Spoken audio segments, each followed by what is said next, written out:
जो stratum granulation होती है वो हमारी एपिथेलियम की कौन सी लेयर होती है, एपिथेलियम की दूसरी लेयर होती है। ठीक है, देखिए जो हमारा एपिथेलियम लेयर होता है वो कितने लेयर से मिलकर बना होता है, जो मेरा एपिथेलियम लेयर होती है, हमारी जो स्किन होती है 3 लेयरों से मिलकर बनी होती है ना। एपिथेलियम हमारी स्किन कितनी टाइप की होती है, स्किन कितनी टाइप्स की होती है, 3 टाइप की होती है। कौन सा, एपिडर्मिस, एपिडर्मिस, दूसरा कौन सा होता है डर्मिस, तीसरा कौन सा होता है हाइपोडर्मिस। ठीक है, तो अभी हम लोग क्या पढ़ रहे हैं, एपिडर्मिस पढ़ रहे हैं। तो एपिडर्मिस जो होती है हमारी 4 लेयर से मिलकर बनी होती है। स्ट्रेटम कॉर्नियम होता है, सबसे ऊपर वाली लेयर क्या होती है, स्ट्रेटम कॉर्नियम होती है। फिर उसके नीचे क्या होती है, स्ट्रेटम ग्रेनुलोसम होती है। फिर उसके नीचे हमारी कौन सी आती है, स्ट्रेटम स्पाइनोसम आती है। फिर उसके नीचे कौन सी आती है, स्ट्रेटम बेसल लेयर आती है। ठीक है, स्ट्रेटम बेसल लेयर आती है। ये तो हमारी हो गई जो हमारी एपिथेलियम जो होती है। एपिडर्मिस जो होते हैं वो हमारे कितने लेयर से मिलकर होते हैं, 5 लेयर से मिलकर बने होते हैं। लेकिन हमने बताया था जो हमारी एपिडर्मिस होते हैं वो 5 लेयर से मिलकर बने होते हैं। होते तो 5 लेयर से। एपिडर्मिस हमारे 2 लेयरों में बढ़ जाती है, एक आपकी हो जाती है थिक लेयर, एक आपकी हो जाती है थिन लेयर। जो थिक लेयर होती है उसमें 5 लेयर पाई जाती हैं। जो आपके थिक लेयर होती है वो उसमें 5 लेयर पाई जाती है, मींस कि उसमें आपका स्ट्रेटम लूसिडम में प्रेजेंस रहेगा। लेकिन जो आपकी थिन लेयर होती है वो आपके 4 लेयरों से मिलकर बनी होती है। Stratum corneum, stratum granulosum, stratum spinosum, stratum basalis. ये आपकी क्या है, ये आपकी थिन लेयर है। ठीक है, जो आपकी थिक लेयर होती है उसमें आपकी स्ट्रेटम लूसिडम में प्रेजेंस रहेगा। जो थिन लेयर होती है, थिन लेयर से हमारी पूरी बॉडी बनी है, इसलिए हम लोग 4 लेयरों पे सबसे ज्यादा फोकस करते हैं। और जो थिक लेयर होती है वो हमारे बॉडी में कई किसी पार्ट में पाई जाती है, जैसे हाथ की हथेलियों पे पाई जाती है। ठीक है, ये जो है यहाँ की स्किन आपको क्या दिखेगी, थिक दिखेगी। पैर का जो हथेली, पैर का जो नीचे वाला तलवा होता है वहाँ पे भी 5 लेयर आपको पाई जाएगी, वहाँ पे भी स्ट्रेटम लूसिडम प्रेजेंस रहेगा। और आपका जो ये आई वाला जो पलके होती है वहाँ पे भी आपको 5 लेयर देखने को मिलेगी। वहाँ पे कौन सी लेयर प्रेजेंस रहेगी, स्ट्रेटम लूसिडम। मीन्स कि यहाँ पे हमारी जो थिक लेयर होती है, जो थिक लेयर होती है उसमें 5 पाए जाते हैं, stratum corneum, stratum granulosum, stratum lucidum, stratum spinosum, stratum basalis. लेकिन जो थिन लेयर होती है उसमें सिर्फ 4 ही लेयर पाई जाती है, stratum corneum, stratum granulosum, stratum spinosum, stratum basalis. तो हम लोग सिर्फ 4 ही लेयर को इसलिए पढ़ते हैं क्योंकि इसी 4 लेयर से हमारी बॉडी क्या होती है, मिलकर बनी होती है। ठीक है, मतलब हमारे पूरे बॉडी में ये 4 लेयर पाए जाते हैं, कुछ पार्ट को छोड़ के, जैसे हाथ की हथेली, पैर की हथेली और हमारी जो आई होती है। ठीक है, वहाँ की जो पलकें होती है उसको छोड़ के। ठीक है, बात समझ में आई। तो देखिए हम लोग स्ट्रेटम कॉर्नियम को देख चुके हैं, स्ट्रेटम ग्रेनुलोसम को देखते हैं। The stratum granulosum is the 3rd layer of the epidermis. Stratum granulation क्या होती है, ये हमारी एपिडर्मिस की 3rd लेयर होती है। ठीक है, 3rd layer of the epidermis. बात समझ में आई। स्ट्रेटम ग्रेनुलेशन हमारी क्या होती है, 3rd लेयर होती है। स्ट्रेटम कॉर्नियम के बाद क्या आएगा, स्ट्रेटम लूसिडम आएगा। स्ट्रेटम लूसिडम के बाद क्या आएगा, स्ट्रेटम ग्रेनुलोसम आएगा। ठीक है, इसीलिए बोला गया है ये हमारी 3rd layer of the epidermis की होती है। किस फॉर्म में होती है, बॉटम फॉर्म में होती है, और टॉप जस्ट एबव होती है कहाँ पे, स्ट्रेटम स्पाइनोसम पे।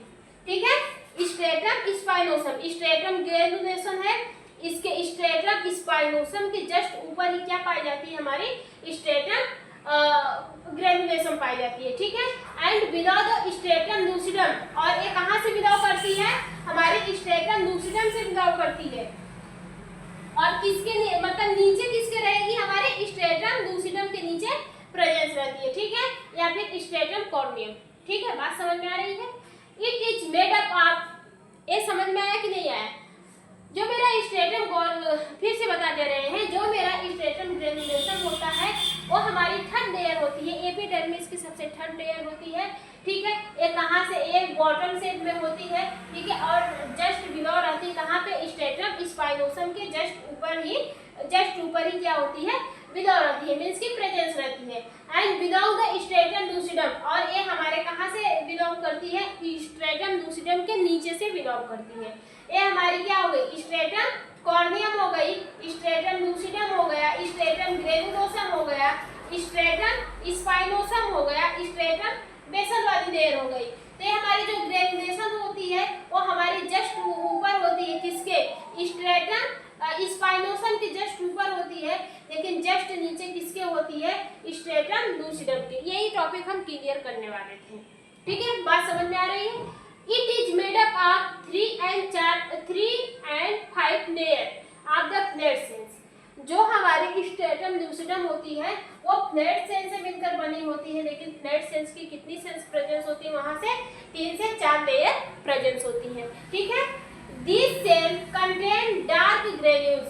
ये जो सेल होते हैं ये क्या होते हैं, ये अपने अंदर डार्क ग्रेन्यूल्स को क्या किए रहते हैं, अपने अंदर छोटे छोटे डार्क ग्रेन्यूल्स को क्या किए रहते हैं, कंटेन किए रहते हैं, ठीक है। ऐसे ऐसे होते हैं छोटे छोटे डार्क ग्रेन्यूल्स को अपने अंदर कंटेन किए रहते हैं, जिसको हम लोग जिसको हम लोग किस नाम से जानते हैं,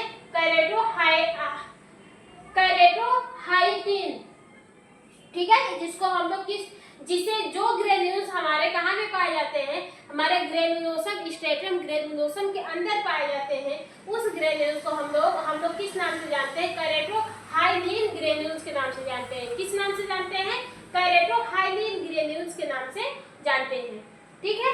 this layer help in making keratin and forming the skin water proof barrier, ठीक है। ये जो लेयर होती है ये क्या बनाती है, ये हमारे केराटिन नाम का जो प्रोटीन्स होता है उसको बनाने में मदद करती है, और ये क्या फॉर्म है, जिसकी वजह से हमारा स्किन क्या होता है, वाटर प्रूफ होता है और बैरियर की तरह होता है, मीन्स कि हमारे बॉडी को प्रोटेक्शन प्रोवाइड करने वाला होता है, ठीक है। बात समझ में आई। फंक्शन देख लेते हैं, इसका फंक्शन क्या है, प्रोड्यूस कैरोटीन्स। अभी हमने बताया जो हमारा ग्रेनुलोसम होता है, स्ट्रेटम ग्रेनुलोसम जो होता है वो मेकिंग करता है, मतलब केराटिन को बनाने में मदद करता है, इसलिए ये अपने अंदर से प्रोड्यूस कर सकता है। क्या केराटिन को प्रोड्यूस करेगा, जो केराटिन होती है वो हमारे स्किन को क्या करती है, स्ट्रॉन्ग बनाने का काम करती है। केराटिन क्या होता है, स्किन को स्ट्रॉन्ग बनाता है। रिलीज लिपिड, जो मेरी स्ट्रेटम ग्रेनुलोसम होती है वो अपने अंदर से क्या रिलीज करती है, लिपिड को रिलीज करती है। लिपिड मीन्स की फैट को रिलीज करती है, जो हमारे बॉडी को क्या बनाता है, वाटर प्रूफ बना देता है। फैट एक ऐसा तरल पदार्थ, मतलब लिक्विड को क्या करती है, लिक्विड भी क्या है, एक टाइप का तरल पदार्थ है, ठीक है। लिक्विड में क्या रिलीज करती है, फैट को रिलीज करती है, या फिर हमारा जो लिक्विड होता है उसको रिलीज करती है, जो हमारे बॉडी को क्या करता है, वाटर प्रूफ बना देता है। इसको ऐसे समझिए, देखिए अगर एक गिलास में आप वाटर लीजिए,